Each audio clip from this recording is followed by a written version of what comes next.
입니다. 이 과목은. 자, 210페이지 개업공개사 등의 의무입니다. 우리 시험은 개업공개사 권리는 한 문제 나옵니다. 한 문제. 권리가 뭐냐면 중개 보수 받는 게 권리잖아요. 돈 받는 게. 그 돈 받는 거 시험에 나오는 거 마저도 돈 많이 받으면 안 된다 이런 거 나온다고요. 그러니까 전부 개업공개사에게는 불리한 거 나와요. 의무와 책임만. 손해배상해야 된다, 비밀 지켜야 된다 이런 의무와 책임이 거의 30문제 정도 나온다고요. 40문제 중에서. 따라서 우리 공인중개사법은 개업공개사를 위해서 있는 게 아니라 국민들, 의뢰인들을 위해서 있다고요. 국민경제 이바지, 국민재산권 보호, 공공복리라고 법의 목적이. 개업공개사 돈 많이 벌도록 도와주는 법이 아니고요. 그러니까 전부 다 뭐 하지 말라, 뭐 해라 이런 거 의무를 많이 부과하고 있다고요.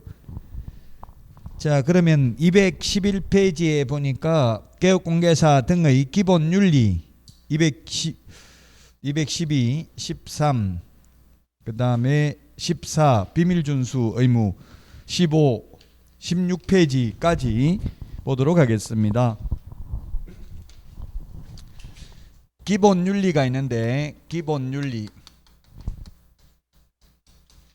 자, 먼저 첫 번째, 개업공개사와 소속공개사는 전문 직업인으로서 품위를 유지하고 신의와 성실로서 공정하게 중개업무를 수행해야 됩니다. 어떤 것이 불공정한지 어떤 것이 신의 성실의 원칙에 위반되는지 묻지 않습니다. 민법에서는 뭐 예를 들면 103조 반사의 질서적 행위에 해당된다 안 된다 이런 게 시험에 나올 수 있습니다. 판례가. 우리 시험에는 어떤 것이 여기에 해당되는지, 품위를 손상했는지 안 나온다고요.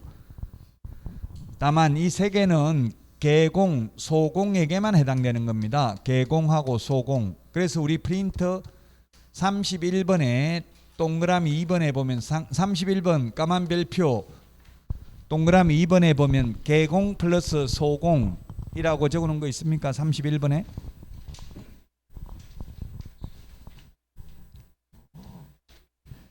찾았어요? 31번. 못 찾았어요 아직? 묻지도 않는데 너무 말씀을 많이 하면 안 되지만 묻는데도 대답 안 하고 가만히 있으면 제가 찾았는지 안 찾았는지 몰라가지고 헤매니까 약간 리액션을 좀 해주시면 감사하겠습니다. 말하기 싫으면 그냥 고개라도 약간 찾았다는 의사표시를 해야 돼. 명시적으로 안 하더라도 묵시적으로라도 하셔야 돼요. 찾았어요? 31번에 맨 밑에 까만 별표 2번에 개공 플러스 소공이, 개공이 개업공개사 줄임말이고요. 소공이 소속공개사 줄임말. 이 프린트 두 장만 다 기억하면 80점 이상 받는데 이게 말을 줄여놔가지고 두 장으로 축소해 놓으니까 말을 다 줄여놨다고요. 개업공개사 길게 적으면 두 장이 다 들어갈 수가 없잖아요. 그래서 개공, 소공. 요즘은 말 줄이는 게 또 유행이더라고요. 다 줄여서 하더라고요. 그래서 저도 줄여봤어요. 개공, 소공에게만 해당되는 의무이다. 자, 그 다음에 성관주의 의무. 성관주의, 비밀준수 이 5개가 있는데 시험에 이 5개를 적어놓고 기출문제에 다음 중 공인중개사 법령상 의무가 아닌 것은 이렇게 시험에 나왔어요. 공인중개사 법령상 의무가 아닌 것은 답은 성관주의 의무입니다. 성관주의 의무는 판례가 인정하는 의무입니다. 판례. 선량한 관리자의 주요 의무가 어떤 것인지 구체적으로 시험에 잘 나오진 않는데요. 민법에는 성관주의 의무가 명문 규정이 있습니다. 민법에는 어떤 규정이 있냐면 수임인은 위임인을 위하여 선량한 관리자의 주로서 사무를 처리해야 한다. 우리 시험 범위는 아닌데, 민법 시험 범위는 아닌데 그런 민법이 있다고요. 위임은 우리 시험 범위가 아니잖아요. 계약법이 매매, 교환, 임대차만 시험 범위잖아요. 자, 어쨌든 민법에는 명문 규정이 있는데 공인중개사법에는 명문 규정 없다. 판례가 인정하고 있다. 그러면 공인중개사법상 선량한 관리자의 주요 의무가 대표적인 게 뭐가 있느냐 하면은 우리 법조문에는 없습니다. 근데 본인이 매도인이 왔으면 그 매도인이 진짜 매도인이 맞는지 판례에 의하면 신분증, 등기사항 증명서, 등기 필 정보는 최소한 확인해야 된다. 우리 법조문에 등기 필 정보 확인해야 된다 이런 말은 없습니다. 근데 선관주의무 판례가 그렇게 규정하고 있다고요. 확인하라고. 선량한 관리자의 주의무라는 것은 고도의 주의무가 아닙니다. 평범한 사람, 보통 사람이 지키면 되는 의무입니다. 그래서 판례는 판사들은 개업공개사를 무시하고 있는 거예요. 원래 전문 직업인들은 선관주의 의무가 있는 게 아니라 고도의 주의 의무가 있어요. 의사, 변호사 이런 사람들은 고도의 주의 의무가 있다고요. 우리는 선량한 관리자의 주의 의무밖에 없어요. 고도의 주의 의무는 없고. 그래서 만약에 손님한테 확인 설명을 하지 않아 가지고 예를 들면 은행 융자가 있는데 융자 있다는 말 안 해가지고 경매 넘어가 가지고 세입자가 배당을 다 못 받은 사안에 대해서 개업공개사에게 손해배상 청구를 하면 손해가 1억 발생했으면 판례는 1억 다 주라고 안 하고요. 개업공개사한테 절반 정도 주라고 하는 게 판례입니다. 선관주의 의무가 있기 때문에 의뢰인 너도 등기사항 증명서를 발급해서 근저당이 있는지 여부를 확인하지 아니한 과실이 있으므로 의뢰인 과실 비율을 상계하고 50%만 배상하면 된다라는 게 판례의 태도라고요.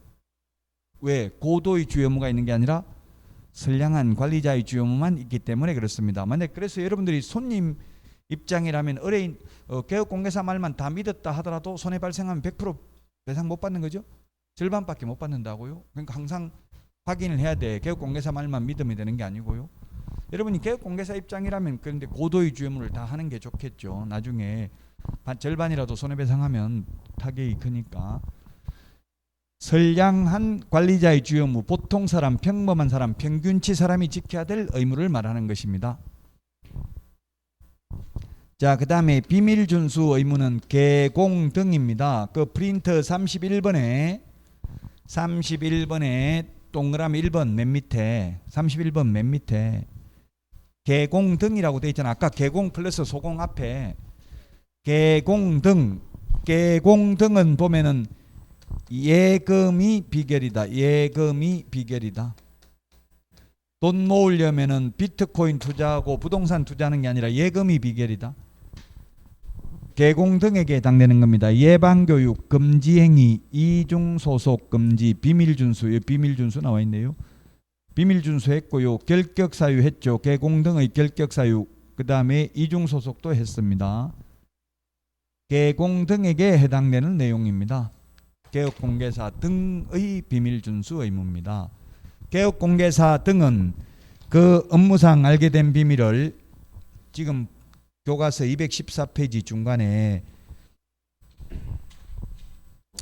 법 제29조 2항에 보니까 있잖아요. 2항 214페이지 개업공개사 등은 등자 동그라미 하고요. 등은 그 지금 아까도 그 기본서에서 문제 풀어봤지만 개업공개사, 공인중개사, 소속공개사, 개업공개사 등 이런 걸 구분하는 게 문제 나온다고요. 개공등이라고 하면 개공, 소공, 보조원, 법인의 임원, 사원 다 포함하는 거예요. 즉 시험에 사장만 비밀 지키면 되고 직원은 비밀 누설해도 된다 하면 X라고요. 직원도 개공등에 포함되는 거죠. 비밀은 모두 다 지켜야 됩니다. 중개업소에 근무하는 사람 모두 다. 개공등은 이 법 및 다른 법률에 특별한 규정이 있는 경우를 제외하고는, 이것도 시험에 나왔는데 그래서 어떻게 나왔냐면 시험에 개공등은 그 업무상 알게 된 비밀을 어떠한 경우에도 누설하여서는 아니 된다. 옵니까 X입니까? X라고요. 이 법 및 다른 법률에 특별한 규정이 있으면 누설해도 된다. 이 법에는 보면 확인 설명 의무가 있어요. 확인 설명 의무. 수원지방법원 판례가 있습니다. 시험에 나오진 않았는데요. 경기도 군포시에서 30대 부부가 부부싸움을 하다가 부인이 남편한테 너 같은 인간하고 사니 내가 차라리 죽을게 하고 발코니를 나가서 뛰어내리려고 죽으려고 하는 거니까 남편이 내가 잘못했는데 내가 죽을게 네가 왜 죽냐 이렇게 하니까 부인이 그래 그럼 네가 뒤져라 하고 밀어버렸어요. 그래서 죽었어요. 남편. 죽고 나니까 거기 살고 싶지 않 무섭죠. 부부가 살다 죽으면 무서워요. 왠지.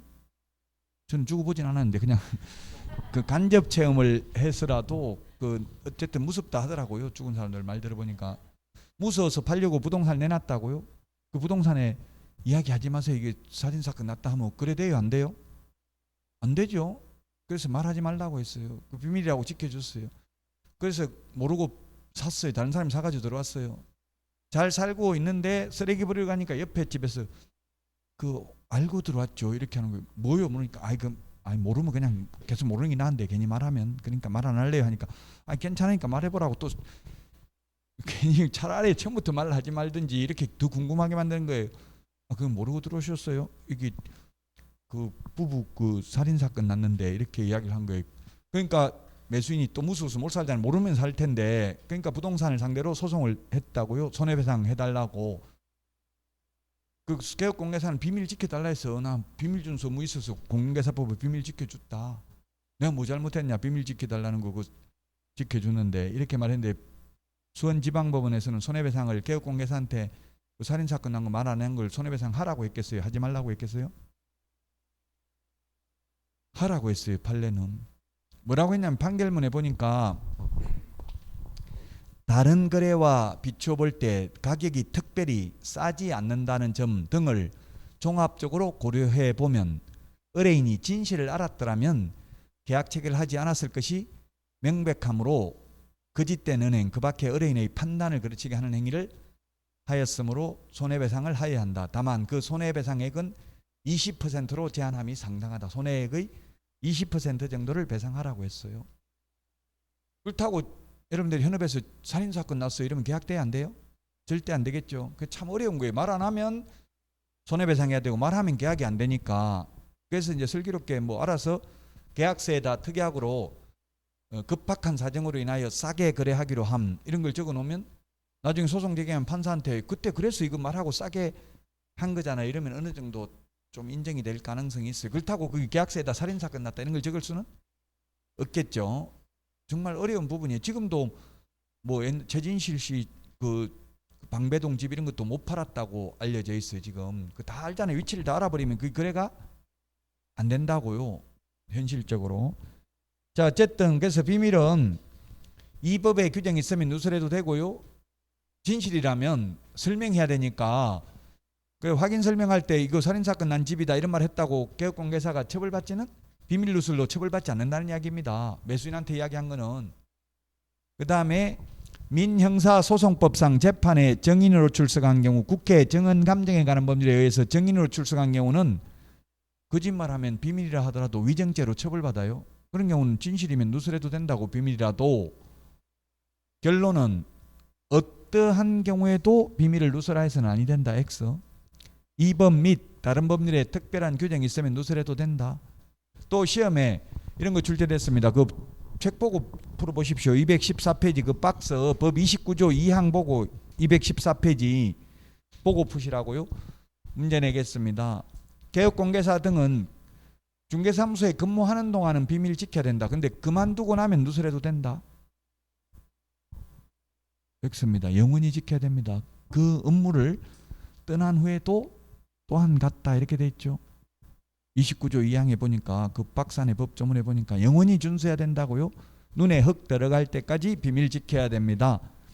이 비밀을 누설하면 1년 이하의 징역이나 1,000만 원 이하의 벌금입니다. 215페이지 맨 밑에 1년 이하의 징역이나 1,000만 원 이하의 벌금입니다. 216페이지 반의사 불법죄입니다. 216페이지 반의사 불벌죄. 그 한자를 보면 나와 있는데 반의사 불벌죄 처벌을 원하지 않는다는 의사 표시를 하면 그 의사에 반해서 벌하지는 않는다. 그러면 처벌하라고도 안 하고 처벌하지 말라고도 안 하고 가만히 있으면 처벌할 수 있어요? 없어요? 가만히 있으면 처벌할 수 있어요. 가만히 있으면 처벌 못하는 걸 우리는 친고죄라고 그래요. 친고죄. 친고죄는 가만히 있으면 벌 못하고요. 고소고발이 있어야 벌할 수 있는 게 친고죄입니다. 근데 비밀 누설은 반의사 불벌죄라고요. 가만히 있으면 처벌할 수 있고 피해자가 처벌을 원하지 않는다. 그래서 합의서 써가지고 제출하면 그런 경우는 처벌하지 않습니다. 폭행죄, 명예훼손죄 이런 게 반의사 불벌죄입니다. 저도 옛날에 학원 강의하면서 우리 원장님은 월급 잘 주는데 다른 학원 원장님이 세 군데인가 한 원장님이 했었어요. 경영을. 그 세 군데 다 월급을 1년 동안 하나도 못 받았어요. 그 막판에 혹시 월급은 언제 주려고 생각하고 계십니까? 이렇게 물었더니 논 팔아가 줄까 이렇게 하더라고. 그 말은 주겠다는 이야기 안 주겠다는 이야기예요? 논 팔아서 줄까 이런 말은 안 주겠다는 뜻인 것 같더라고요. 그래서 그랬더니만 그거 물었다고 제 개인 SNS 밴드라든지 카페라든지 이런 게 많이 있는데 뭐 유튜브 채널 이런 걸 운영하고 있는데 거기다가 저보고 거기다 댓글을 막 악성 댓글 달았더라고. 강의도 못하는 게 여자만 밝히고 돈만 밝히고 이렇게 해가지고 올려놨더라고. 충격받아서 그래. 한 번 올라오면 진짜 학생이 글을 쓸 수도 있다 생각이 드는데 그런 적도 없지만 계속 아이디 바꿔가지고 닉네임 바꿔가지고 막 한 10개 넘게 올렸더라고. 그래서 제가 허위사실 유포에 의한 명예훼손으로 고소했어요. 그 이제 IP 추적하니까 그분인 거예요. 누군지 모르잖아요. 개인 이름을 적은 게 아니고 닉네임으로 해놓으니까. 그래가지고 제가 검찰 수사받으면서 처벌을 원하냐 묻더라고요. 그래서 제가 처벌은 원하지는 않고 그냥 돈만 받으면 됩니다 이랬더니만 검사가 막 욕하더라고. 그럼 미쳤다고 고소했냐고. 왜냐면 반의사 불벌죄이기 때문에 처벌을 원하지 않는다 하면 아예 기소 자체가 안 되거든요. 그래서 빨리 처벌 원한다고 해. 그래, 예 알겠습니다. 처벌 원합니다. 이렇게 분복했어요. 그래놓고 맨 마지막에 이제 합의금 받고 그때 취소해 주면 돼. 고소를 취하하면 된다고. 미리 처벌을 원하지 않는다 이래버리면 아예 기소 자체가 안 되니까 엄청 짜증내. 검사도 그럼 뭐 때문에 이때까지 신문 조서 받고 미쳤다고 했냐 이러면서 엄청나게 짜증내더라고요. 그래가지고 월급은 받기는 받았는데 다시는 그런 짓 안 하려고 그래. 그러니까 새벽 3시에 전화 와가지고 숨소리만 들리고 전화 끊기고 막 이러더라고요. 2시, 3시에 전화 와가지고 그 얼마나 무서워. 자다 일어나가지고 전화 받고 나면 밤길 조심해라 하고 이러니까 이게 법으로만 되는 게 아니더라고. 그 뒤로부터 많이 깨달았어요. 이게 동그 몇 푼 받으려고 괜히 소송하고 이랬다가는 인생에 큰 낭패를 볼 수도 있겠다 생각이 들더라고요. 자, 어쨌든 반의사불벌죄입니다. 지금 뭐 수십 년 전입니다. 10년도 넘은 일인데 반의사불벌죄. 그래서 폭행죄라든지 명예훼손죄라든지 이런 거는 피해자가 그러니까 합의금 받고 써주면 돼. 처벌을 원하지 않습니다. 이거 써주면 처벌 안 된다는 이야기입니다. 명예훼손죄나 폭행죄 이런 거. 그런 거는 명예훼손죄는 공인중개사법이 아니고 우리 공인중개사법에 있는 거는 오직 비밀준수의무 이거 위반 하나밖에 없습니다. 반의사불벌죄는 이거 하나밖에 없다. 자, 그 다음에 이제 개업공개사 216페이지 등의 검증입니다. 등자 동그라미 하시고요. 개업공개사 등의 검증이다. 등의 검증이 개업공개사 등의 검증이. 자, 그 개업공개사 등의 검증이를 보면 등이면 직원들도 하면 안 되는 의무죠. 이건 시험에 별표해 놓으시고요. 반드시 출제됩니다. 3문제까지 출제됩니다. 별표 3개 하세요. 한 문제에서 3문제 정도 출제됩니다. 그 9번까지 있고요. 그 밑에 동그라미 2번이 있고요. 그래서 우리 교과서에 보면 218, 19, 20, 21, 22, 23, 24, 25, 26, 27, 28, 29, 230, 31, 32, 33까지 엄청나게 많네요. 시험에 많이 나오니까 많이 있네요. 이게 우리 프린트는 11번에 있습니다. 11번. 11번. 11번에 있어요. 개공 등의 금지행위. 교과서하고 프린트하고 같이 보시면 되겠습니다. 개업공개사 등의 금지행위입니다. 자, 첫 번째는 중개대상물 매매를 업으로 하는 것 금지됩니다. 중개대상물 매매를 업으로 하는 것 금지됩니다. 매매를 업으로 하는 것은 금지행위인데 우리 프린트에 보니까 교환업이나 임대업은 X 이렇게 돼 있네요. 교환업, 임대업 X 이렇게 돼 있으면 개업공개사가 돼 있습니까? 임대업, 교환업 X 프린트 11번에 그러면 이게 교환업, 임대업은 할 수, 개업공개사가 X 이렇게 돼 있는데 할 수 있다는 말입니까? 없다는 말입니까?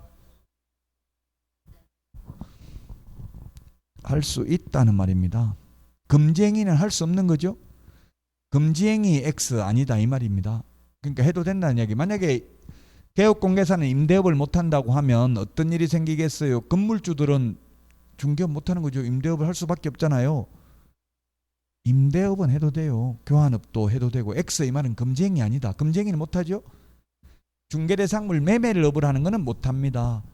그럼 또 어떤 분이 매매를 업으로 하는 걸 못한다고 하니까 그러면 우린 자격증 따도 임대중개만 할 수 있습니까? 묻던데 그건 아니고 매매 중개를 업으로 하는 거는 가능하죠. 매매를 중개하는 것을 업으로 하는 거는 가능한데 중개 안 하고 자기가 직접 샀다 팔았다 집 장사하는 건 안 된다고요. 개업공개사가 중개는 안 하고 집 장사를 하게 되면 개업공개사가 시세를 가장 잘 알잖아요. 그 동네에. 그럼 싼 물건 전부 다 샀다가 팔아 또 비싸게 팔고 이러면 그래 상대방이 불측의 피해를 입을 수 있잖아요.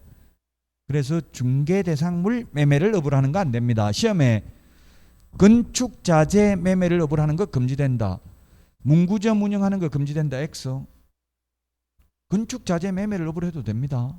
중개대상물 토지 건축물 매매를 업으로 하면 안 된다고요. 중개대상물을. 인천시 부평구 상곡동에서 제가 그 아는 분 보니까 부인은 자격증 따가지고 중개업하고요. 아파트 단지 안에서. 남편은 거기에서 인테리어 업체 운영합니다. 같은 중개사무소에서 뭐 밖에서 막 작업하고 이렇게 하더라고요. 돈 엄청나게 많이 벌어요. 시너지 효과가 있더라고. 중개하다 보면 이게 인테리어 해달라고 하는데 이런 게 많잖아요. 그럼 남편한테 다 밀어주는 거예요. 또 친목 케이스도 다 그 남편한테 밀어주고 그 대신에 소개시키는 사람마다 10% 리베이트를 주더라고요. 개업공개사들한테. 안 주면 소개 안 시켜주죠. 원래 건설업계 가능이 한 10% 정도 줘요. 리베이트를. R이라고도 하죠. 리베이트.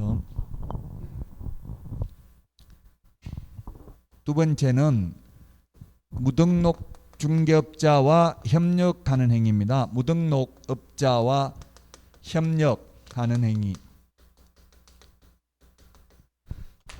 무등록 중개업자와 협력하는 행위인데 이걸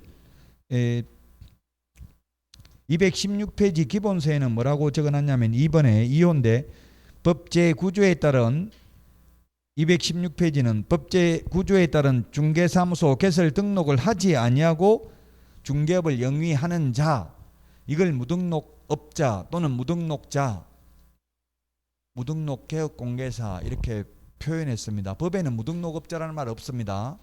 줄여서 이렇게 부른다고요. 무등록 중개업자인 사실을 알면서 했기 때문에 협력이라고 제가 적은 거예요. 모르고 알면서 밑줄 치세요. 216페이지. 알면서 하면 금지행위고 모르고 하는 거는 금지행위 아니다. 그래서 민법에서 악이, 선이, 악이 이런 말 하잖아요. 선악을 불문하고 선이, 악이 할 때 아는 게 악입니까? 모르는 게 악입니까? 알고 하는 게 악이에요. 민법 처음 공부하면 악인은 나쁜 마음을 먹은 거, 선인은 착한 마음을 먹은 거 이런 생각을 할 수 있는데 그래서 옛날 어른들이 알면 다친다고 했잖아요. 알면. 너무 많은 걸 알려고 하지 말라고요. 알면 악이에요. 알고도 하면. 그 손님한테 너무 그 개인적인 신상에 대해서 묻지도 말라고요. 결혼했냐, 애는 몇 명이냐, 뭐 고향은 어디냐, 나이는 몇 살이냐 이런 거 물으면 짜증 날라고 그래. 지금 결혼도 안 하고 살고 있는데 요즘 결혼 안 한 분들이 엄청나게 많잖아요. 단독 가구가 엄청나게 많더라고요. 거의 30% 정도가 단독 가구더라고요. 그러니까 그런 거 많은 거 알려고 하지 말라고요. 알면서 무등록 중개업자임을 알면서 하면 돼. 그러니까 무등록 중개업자인지 물어보 안 물어보면 모르잖아요. 모르고 하는 건 상관없죠. 모르고 의뢰받는 건 상관없는데 알면서 그를 통해서 중개를 의뢰받거나 무등록 중개업자에게 자신의 명의를 이용케 하는 행위입니다. 이 3번이 시험에 많이 나오는데요. 중개 보수 또는 실비 초과 징수. 어떠한 명목으로라도 안 됩니다. 어떠한 명목으로라도 안 된다. 자, 이게 시험에 과거에는 많이 나왔습니다. 왜? 과거에는 중개보수 옛날 수수료라고 했잖아요. 법정보수보다 많이. 지금은 보수라고 합니다. 수수료라고 하면 왠지 장사꾼 같은 느낌이 들잖아요. 보수는 전문 직업인의 냄새가 납니다. 변호사 보수라고 하잖아요. 수임료. 법무사도 법무사 보수라고 합니다. 법무사 등기 신청 대행 보수라고 해요. 수수료가 아니고 지금 다 바뀌었어요.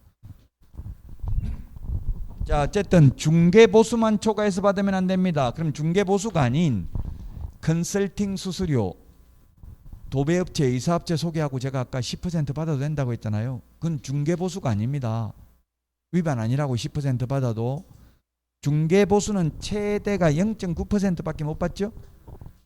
권리금 알선 대가도 보수가 아니라고 했죠. 권리금 알선하고도 보통 관행이 한 10% 정도 받아도 위반 아닙니다. 중개보수가 아니니까. 중개보수만 초과해서 받으면 안 된다고요. 분양 대행 수수료 MGM이나 R, 지금 2천 같은데 R 20개 준다 이렇게 하더라고. 빌라 하나 분양 대행하면 2천만 원. 그 2천만 원 받아도 불법이다 아니다? 아니라고요.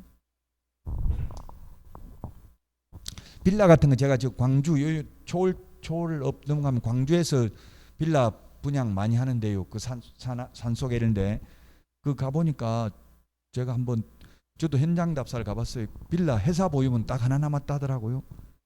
그러면 빌라를 처음 분양할 때 좋은 거부터 분양하겠어요? 안 좋은 동호수부터 분양하겠어요? 안 좋은 거부터 분양하더라고요. 그 하나 남았다고 했는데 들어가 보니까 좋은 자에서 아무도 안 들어와 있고 다 공실이라고요. 안 좋은 거부터 하고 좋은 거는 맨 마지막에 하면은 그는 다른 사람 다 들어와 살고 있으니까 지금 봐라 지금 안 좋은 층 다 들어와 살고 있는데 지금 이게 회사 보유분 딱 하나 남았다 이러면 될 가능성이 많죠. 다른 사람 옆에 살고 있으니까 불도 켜놓고 안 좋은 거부터 하더라고. 안 좋은 게 더 R은 리베이트는 더 많이 주겠죠. 그만큼 힘드니까 힘든 게 리베이트가 많다는 건 그만큼 힘들다는 이야기예요. 지금 빌라나 오피스텔은 매매가보다 전세금이 더 높은 게 많아요. 깡통주택이죠. 집 팔아도 전세금 못 내준다고 나중에. 그런 게 많아요. 지금 빌라나 오피스텔 같은 경우는. 자, 어쨌든 중개보수만 초과해서 받으면 안 된다. 중개보수 아닌 거 분양 대행 수수료라든지 컨설팅 수수료라든지 이런 거는 많이 받아도 상관이 없다. 실비도 받아도 됩니다. 현장 답사 하면 저도 강원도 메밀꽃 필무렵 봉평 여기 현장 답사 옛날에 그 동계올림픽 이런 거 하기 전에 엄청나게 투기가 많이 이루어졌거든요. 가보니까 산을 깎아놓고 그냥 평당 20만 원 달라 하더라고. 그 산 공시지가 만 원도 안 하는 거. 아마 그런 거 산 사람들 망했을 가능성이 많아요. 지금 되팔기 쉽지 않았어요. 이제 올림픽도 다 끝났잖아요. 평창올림픽 한 10년 전부터 유행했지. 한번 유치하다 실패했잖아요. 처음에 두 번째 유치를 했는데 어쨌든 그 현장 답사 한번 갔다 오니까 50만 원 넘게 드는 거예요. 손님 데리고 밥 먹고 기름 넣고 차 가져가고 그러면 일당하고 한 50만 원 넘게 들어요. 그 실비 들어간 거 받아도 돼요. 차비 같은 거 숙박비 이런 거는 받아도 된다고요. 자, 그 다음에 시험에 나왔던 거 위주로 그러면 아마 우리 교과서에 엄청나게 시험에 나온 게 많기 때문에 220페이지부터 221페이지까지 나와 있잖아요.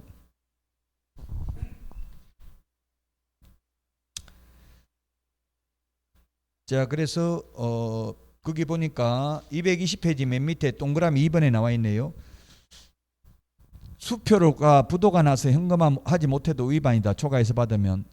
현금을 초과해서 받았다가 돌려주는 것도 위반이다. 지금 221페이지 메뉴에 보니까 금품이라고 되어 있잖아요. 금품이면 금은 돈이죠. 세금자, 돈금자. 품은 물건이죠. 돈을 초과해서 받는 것도 안 되지만 물건 받는 거 뭐 골프채 시험에 국선 작가의 미술품을 한 점 선물로 받았다. 자동차를 한 대 받았다. 금 한 양을 받았다. 전부 X입니다. 초과해서 받으면. 감사의 표시로 간곡하게 받아라고 요청하여 마지못해 이를 수령하였다. X. 시험에 나오면 정중하게 거절해야 됩니다. 시험에 나오면 근데 현실적으로는 받아야 돼. 준다고 하면 안 받아야 돼요? 죽을 때 죽더라도 받게 되더라고요. 저도 현업에서 처음에는 막 무서워가지고 이게 법을 다 하니까 이거 받으면 1년 이하의 징역이나 1,000만 이하의 벌금 이런 거 생각하니까 못 받게 막 특히 또 통장번호 불러달라고 하더라고. 초과해서 입금시키면서. 그리고 이거 증거 잡아가지고 고소하려고 그러는 거 아닌가 싶어서 그냥 됐다. 그냥 법정 보수만 입금해달라 이렇게 해서 무서워가지고 근데 한두 번 받아도 아무 문제가 안 생겨가지고 그 다음부터는 이제 죽을 줄 모르고 막 받게 되더라고요.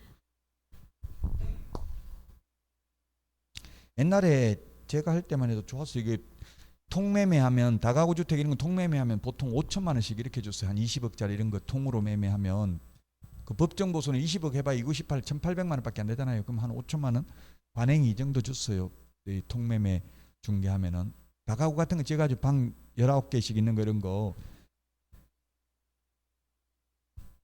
어떠한 명목으로도 안 된다. 자, 그 다음에 222페이지 그 네 번째 줄 동그라미 4번 221페이지 동그라미 4번에 보면 그러면 입금가 10억만 입금시켜주고 더 받는 것은 다 개업공개사님 먹어도 좋습니다. 이렇게 문서로 계약서 적었습니다. 약정서 적었습니다. 위반입니까 아닙니까? 그렇게만 받고 실제 아직 받은 돈은 없어요. 더 받는 거 먹으라고 했는데 아직 더 받아보지는 못했어요. 위반이다 아니다? 아닙니다. 받기로 약속만 하고 실제 수령하지 않았다면 위반이 아니다. 왜냐하면 미수범을 처벌한다는 규정이 없기 때문에 그렇습니다. 살인미수죄는 처벌받죠? 살인미수는 처벌받지만 우리는 미수범을 처벌한다는 규정이 없기 때문에 초과해서 받기로 약속만 하고 동그라미 4번에 나와 있잖아요. 동그라미 4번.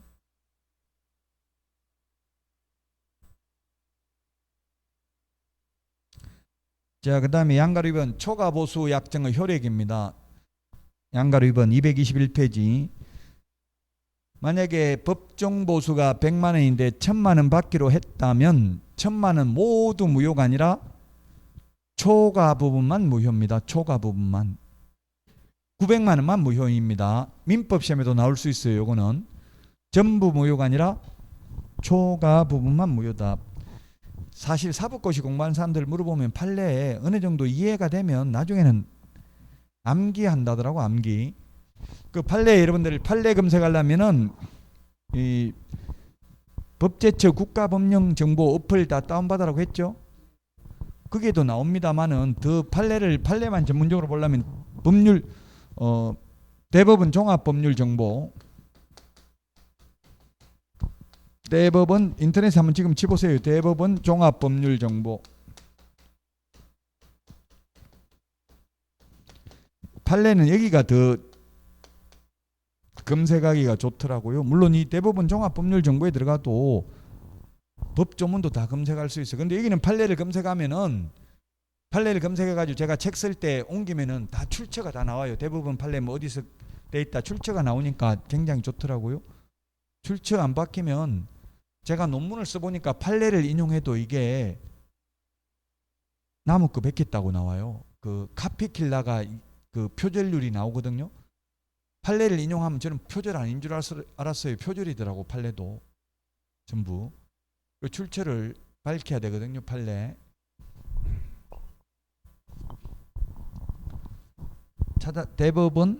대법원 종합법률정보 찾았어요?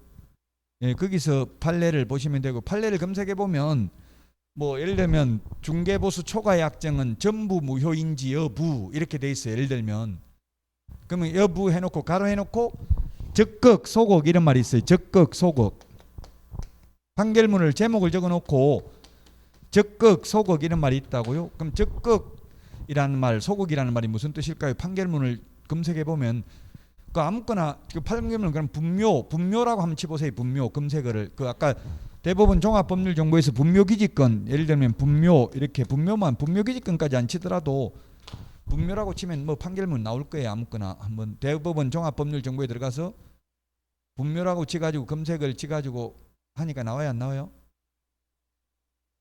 뭐 있어요? 메뉴에 있는 게 뭐 있는데 한번 읽어봐요. 메뉴에 있는 거 쭉 보세요. 한번 찾았으면. 메뉴에 있는 거 그렇게 되어 있네요. 치료를 지급할 의무가 있는지 여부 해가 적극 이렇게 되어 있네요. 적극이라고 되어 있죠. 아무거나 하나 검색하니까 적극 소극 이런 말 안 나와 있어요. 제목에. 못 찾았어요. 분묘라고 하나 치보라니까. 지금 분묘를 치니까 이게 뭐라고 나오냐면 판시사항 이걸 봐도 무슨 말인지를 이해를 해야 될 거 아니에요. 그냥 보고 무슨 말인지. 9. 장사 등에 관한 법률 시행일인 2001년 1월 13일 이전에 타인의 토지에 분묘를 설치하여 20년간 평온공연하게 분묘기지를 점유함으로써 분묘기지권을 시효 취득한 경우 분묘기지권자는 토지 소유자가 지료를 청구하면 그 청구한 날부터 지료를 지급할 의무가 있는지 여부 해놓고 맨 마지막에 적격 이렇게 돼 있네요. 적격. 이거는 지급할 의무가 있다는 말입니까? 없다는 말입니까? 있다는 말이에요. 적격이라는 것은 인용한다. 그래 그걸 인정한다 이 뜻이에요. 소극은 아니다. 지료를 지급할 의무가 있는지 여부 하면 소극 없다 이 말이라고요. 왜냐면 왜 이걸 말씀드리냐면 나중에 민법 판례를 보려면 그냥 이 제목만 보고 넘어가야지 밑에 그 판결문이 엄청나게 길게 돼 있잖아요. 그걸 다 읽을 시간이 없다고. 그럼 적극 소극 이것만 보고 있다 없다 이렇게 하고 넘어가야 된다고요. 막판 되면 시험 볼 때 되면 밑에 거 다 읽을 시간 없잖아요. 지료 지급해야 된다고 청구하면 옛날엔 청구해도 지료 지급할 필요가 없었는데 판례가 변경됐어 이거 올해.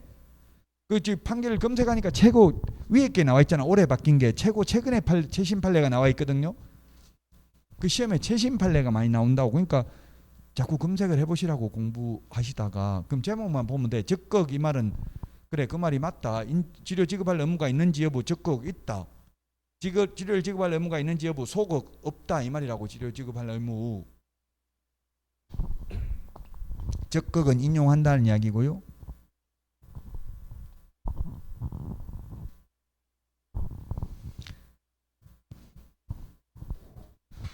중개보수는 이게 판례는 중개보수라고 안 돼 있고 중개수수료 이렇게 돼 있을 수도 있어요. 옛날에는 수수료라고 불렀다고 했죠. 지금은 보수인데요. 2014년부터 수수료를 보수로 바꿨고요. 중개업자를 개업공개사로 용어를 바꿨어요. 바꿨는데도 불구하고 일반인들은 아직도 중개업자 같은 개업공개사들끼리도 모여가지고 업자들끼리 뭐 이러지 말자 하고 막 이렇게 하더라고요. 업자라는 말이 부정적 의미가 있죠.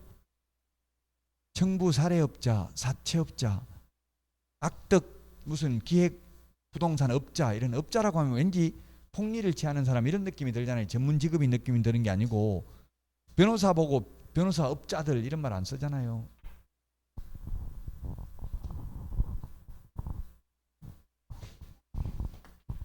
자, 그 다음에 네 번째 거짓된 은행, 거짓말 행동 안 된다. 거짓말을 하는 것 행동. 어떤 것이 거짓말인지는 사회 통념상 판단해야 되고 사회 통념상 이 말은 판사가 판단해야 된다는 뜻이고요.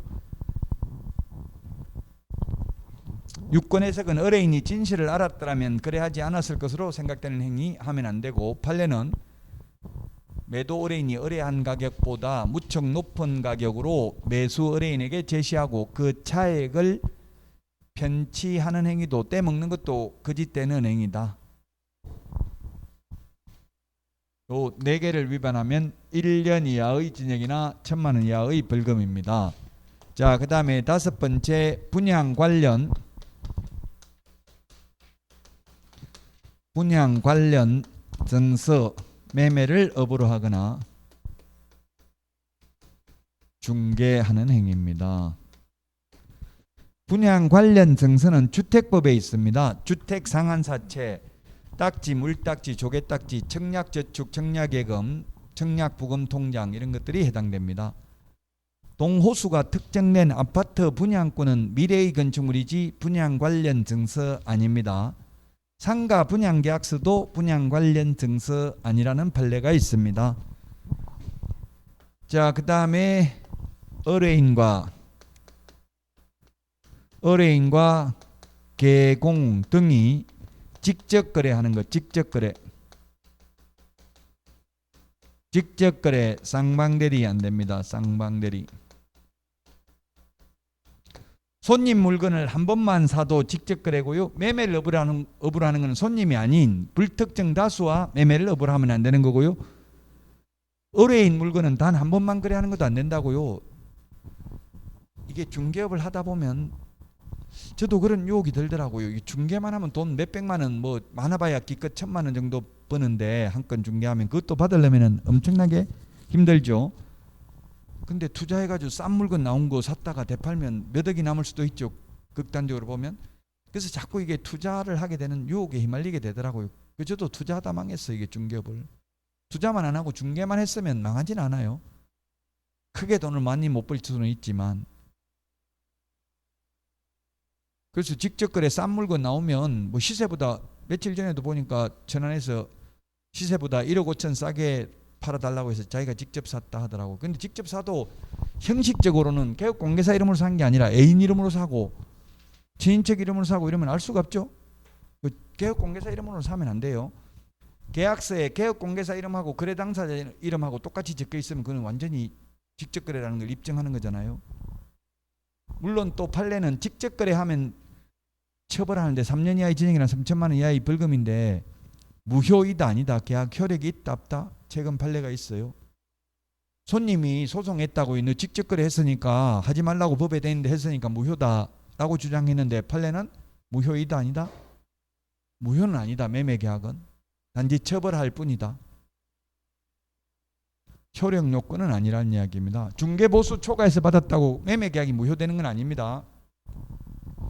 매매 계약은 효력은 있고 처벌만 받는다고요. 초과해서 받으면 중개보수. 단 중개보수 약정, 중개보수를 주기로 한 계약 약정 그거는 초과 부분 무효라고 했잖아요. 그래서 줄 필요 없다. 지급했다 하더라도 부당이득으로 돌려받을 수 있다. 중개보수는. 쌍방대리도 절대 안 됩니다. 민법에서는 쌍방대리가 예외적으로 됩니다. 민법에서는. 법무사가 매도인 매수인 쌍방대리에서 등기 신청하러 가잖아요. 민법에서는 예외적으로 본인이 허락하는 경우 등되지만 공인중개사법에서는 절대 안 된다. 예외 없이 안 된다. 절대로 안 된다. 쌍방대리. 예? 하나 들어달라고? 네, 매도인, 매수인. 좋아요. 이런 말씀을 좀 해주세요. 너무 가만히 있는 것보다 좀 약간은 저는 또 당연히 알고 있다 생각할 수도 있으니까. 대리, 민법에서 이제 뭐 임의 대리, 법정 대리, 표현 대리, 뭐 대리라는 거 시험에 한 문제 반드시 시험에 나옵니다. 자, 쌍방대리라고 하면은 뭐냐면 A개업공개사입니다. A개업공개사가 혼자서 매도인이 외국에서 나 지금 귀국할 거니까 우리 집 좀 대신 사주세요 이렇게 했고, 매수인도 개업공개사 내가 믿으니까 알아서 이거 팔아달라 뭐 얘를 어쨌든 팔아달라고 이렇게 한 사람도 있고, 알아서 좀 사주세요 하고 믿으니까 이렇게 두 사람 다 한테 대리권을 수여받았다고요. 대리권을 받았다고요. 해달라고. 그럼 결국은 쌍방대리하면 뭐예요? 계약서 혼자서 적는 거죠. 사무소에서. 자기 혼자서 매매 계약서 양쪽을 다 대리해서 적는다고요. 이렇게 하면 왜 하지 말라고 하겠어요? 이렇게 하면 만약에 시세가 1억짜리입니다. 1억짜리면 내 마음대로 2억에 적어도 되고 5천만 원에 적어도 된다고요. 계약서를. 그럼 여러분이 이렇게 대리권을 양쪽에 다 받았다면 금액을 시세보다 높게 적어가지고 중개보수를 많이 받기 위해서 높게 적겠어요? 낮게 적겠어요? 낮게 적을 수도 있고 높게 적을 수도 있어요. 중개보수보다 매수인한테 내 5천만 원 사주면 얼마 줄래? 여기 더 비싸게 2억에 팔아주면 얼마 줄래? 이렇게 해서 나한테 돈 많이 준다는 사람한테 유리하게 계약서를 적을 수 있죠. 만약에 무조건 높게 적는다고 하면 어떤 일이 생기겠어요? 무조건 높게 적는다고 하면 누가 피해보는 거예요? 매수인이 피해보는 거죠. 시험에 쌍방대리를 하면 매수인이 손해다 하면 O냐고 X냐고요? X라고요. 누가 손해볼지 몰라. 둘 중에 한 명이 불측의 예측할 수 없는 피해를 입는다고. 높게 적을 수도 있고 낮게 적을 수도 있다는 이야기입니다. 그래서 안 되는 거예요. 쌍방대리. 일방대리는 가능하고요. 현실적으로 일방대리 많이 하고 있어요. 예를 들면 원룸 방 19개짜리 다가구 주택 같으면 주인이 인감증명하고 위임장 중개사무소에 떼주고 손님 오면 개업공개사가 임대인을 대리하고 그냥 임차인하고 월세계약 이런 거 한다고요. 그거는 일방대리죠. 한쪽만 대리하는 거라고 쌍방대리가 아니고. 대충 이해됐어요? 네, 쌍방대리는 안 됩니다. 쌍방대리, 민법에서 또 자기계약이라는 거 있는데 자기계약도 안 됩니다. 자기계약이라는 건 뭐냐면 매도인한테 대리권을 받았어. A계약공개사가 대리권을 받아가지고 A 본인이 사는 거예요. 그럼 결국 쌍방대리하고 똑같이 혼자서 계약하는 거죠. 하나는 대리인으로서, 하나는 본인으로서. 이거는 아무래도 본인한테 유리하게 계약서 적을 가능성이 많죠. 그래서 그걸 민법에서는 자기계약이라고 하는데 자기계약 쌍방대리 다 안 됩니다. 일방대리는 가능하고 현실적으로 일방대리는 많이 하고 있습니다.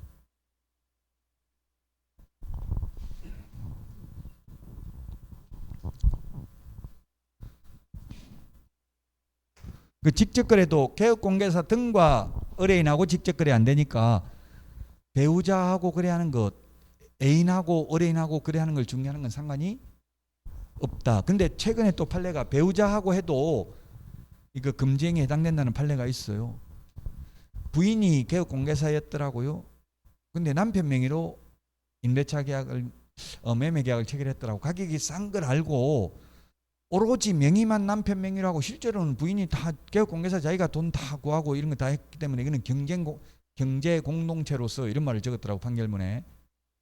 공인중개사법을 회피할 목적으로 오로지 명의만 배우자 명의로 했다면 위반이 될 수는 있어요. 그러나 진짜 배우자가 자기 돈 가지고 사는 건 상관없죠. 우리나라는 부부 별산제잖아요. 와이프도 지 돈은 지 거고 내 거도 지 거다 다 이렇게 하던데 그건 착각이에요. 내 건 내 거고 자기 건 자기 거죠. 나중에 부부 별산제잖아요. 지금 세금도 그래서 각각 부부 따로따로 내잖아요. 양도소득세 이런 거 부부 공동명의로 돼 있으면 따로따로 내죠. 남편 건 남편 거대로. 예를 들면 그 부부 공동명의로 하는 게 양도소득세는 줄일 수 있어요. 2억짜리 집이 있으면 각각 1억씩 지분이 50%면 내가 1억에 대해서 내 지분에 대해서 남은 것만 내면 된다고 세금. 그러면 만약에 1억 이렇게 부부끼리 있는데 2억짜리가 3억으로 올랐으면 한 사람 명의로 돼 있으면 1억 올란 거에 대해서 세금 내야 되잖아요. 공동명의로 돼 있으면 5천만 원 올란 거에 대해서만 세금 내면 되죠. 그러면 그 양도소득세는 초과누진 6단계 초과누진세율로 돼 있다고 6%부터 45%까지 돼 있나요? 45%까지니까 훨씬 세금은 줄일 수 있어요. 그 분양받으려고 하니까 와이프가 양도소득세 줄이게 같이 공동명의로 하자더라고요. 그래서 제가 안 된다. 네 명의로 하면 대출이 안 나온다. 그래서 내 명의로 다 해야 된다. 이렇게 이야기해서 집에 있어서 대출이 안 나와서 어떻게 하냐 이렇게 하니까 그렇나 이러면서 있던데 일단은 재산은 누구 명의로 해야 돼요? 내 명의로 해야 돼. 내 명의. 내가 남자면 남자 명의로, 내가 여자면 여자 명의로, 내 명의로 해야 된다고. 내 거 남 주는 거는 쉬운데 남의 명의 빼앗아 오는 거는 엄청나게 힘들어요. 소송해야 되고 피곤하다고. 내 거 그냥 주는 거는 인심 쓰면서 줄 수 있어요. 일단 세금 무서워하지 말고 내 명의로 하시라고. 이 재산 있으면. 그러면 그것만 해도 이제 수강료는 다 번 거예요. 그것만 하나 알아도. 시험 합격 못해도 물론 합격해야 되겠지만. 자, 그 다음에 탈세 목적으로 미등기 전매 등 투기조장입니다. 투기조장. 이거는 시험에 지금 반드시 나오고 3문제 정도 나오기 때문에 지금 길게 설명하는 거예요. 예, 그래서 시험에 출제됐는데 1억에 사가지고 1억에 샀다가 그대로 1억에 되팔았다. 그 대신에 미등기 전매를 했다. 이걸 중개했다. 개업공개사가 금지행위에 해당된다 안 된다. 남는 거 하나도 없고 전매 차익을 올리지 못했다고요. 투기조장에 해당된다 안 된다?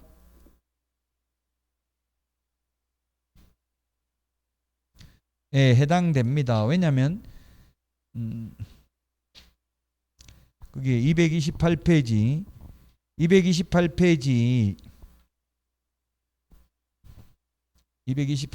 있습니다. 탈세를 목적인데 전매 차익을 올리지 못했기 때문에 양도소득세는 낼 게 없잖아요. 이렇게 샀다 이렇게 팔면 양도소득세는 안 내죠. 오늘 샀다 내일 팔아도 남는 거 없으면 양도소득세는 안 내잖아요. 근데 취득세는 탈세할 목적이 있었죠. 취득세는 탈세할 목적이 있었잖아요. 취득세는 내야 되는데 미등기 전매하면서 안 냈기 때문에 위반이라고요. 금쟁이에 해당된다고요. 오피스텔 이런 게 나오던데 세법은 실질과세 원칙이기 때문에 오피스텔 가지고 있어도 그게 주택으로 사용하면 주택수에 들어가나 봐요. 취득세 2주택이면 8%잖아요. 3주택이면 12%. 실질과세 원칙이니까.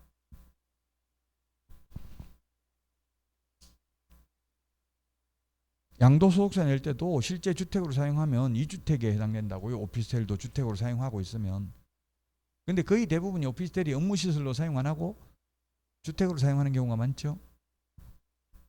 오피스텔 같은 거는 뭐 공개 분양 안 해도 되고 청약 통장 이런 거 없어도 되고 그러니까 경쟁률이 굉장히 높다 하더라고요. 여기 뒤에 도시형 숙박시설, 생활형 숙박시설 이런 거 원래 살면 안 됩니다. 지금은 숙박시설로 써야 되지 거주용으로 쓰면 이행강제금 부과됩니다. 건축법 위반에 해당된다고요.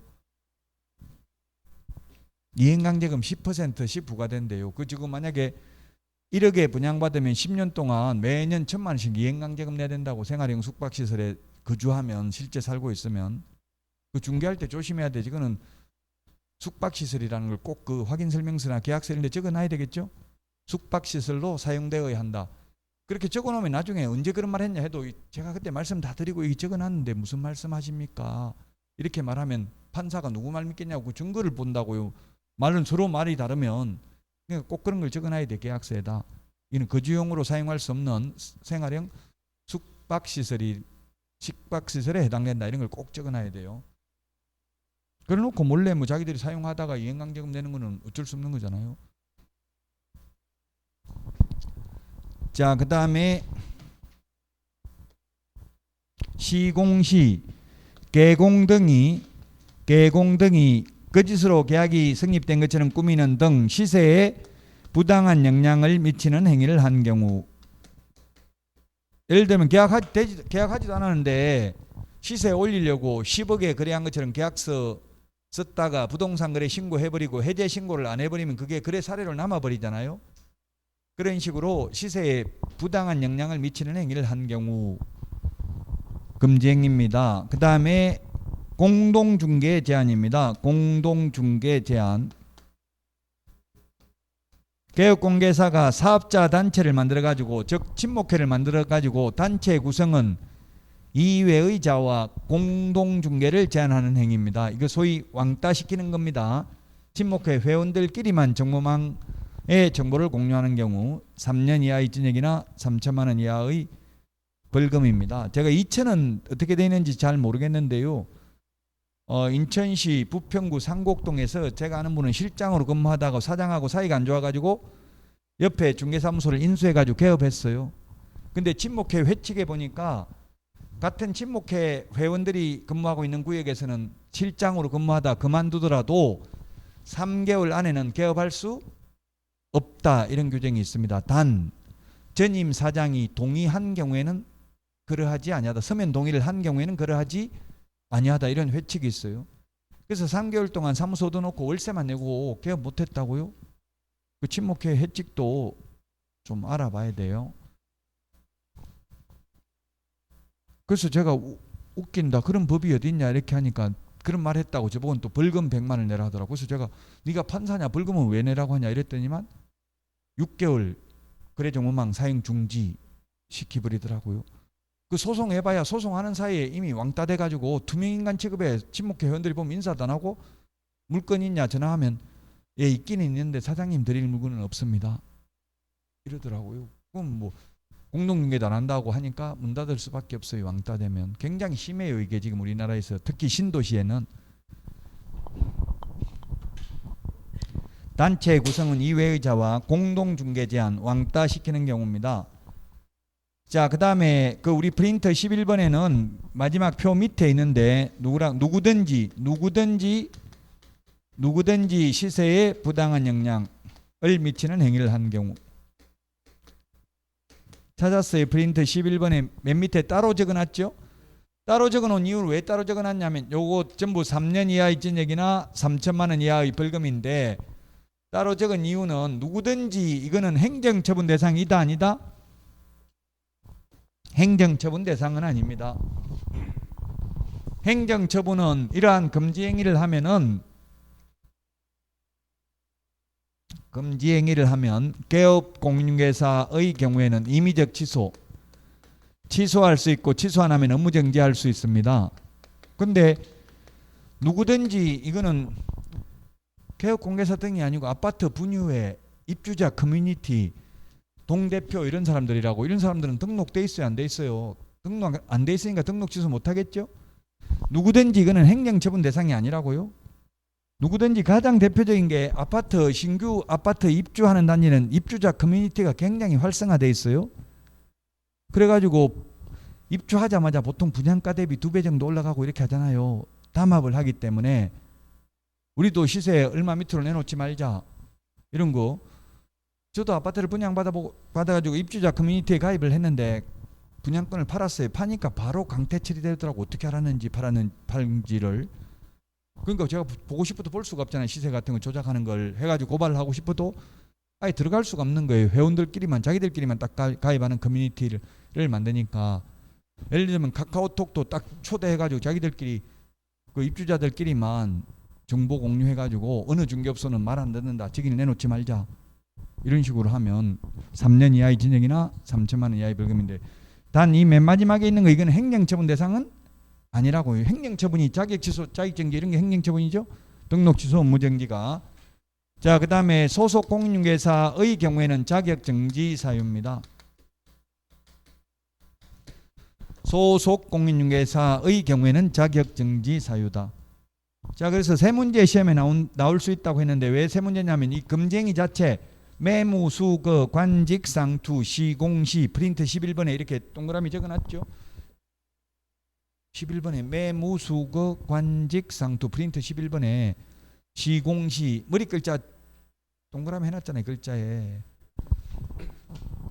여기서 한 문제, 그 다음에 이 행정, 형벌, 징역, 벌금 한 문제.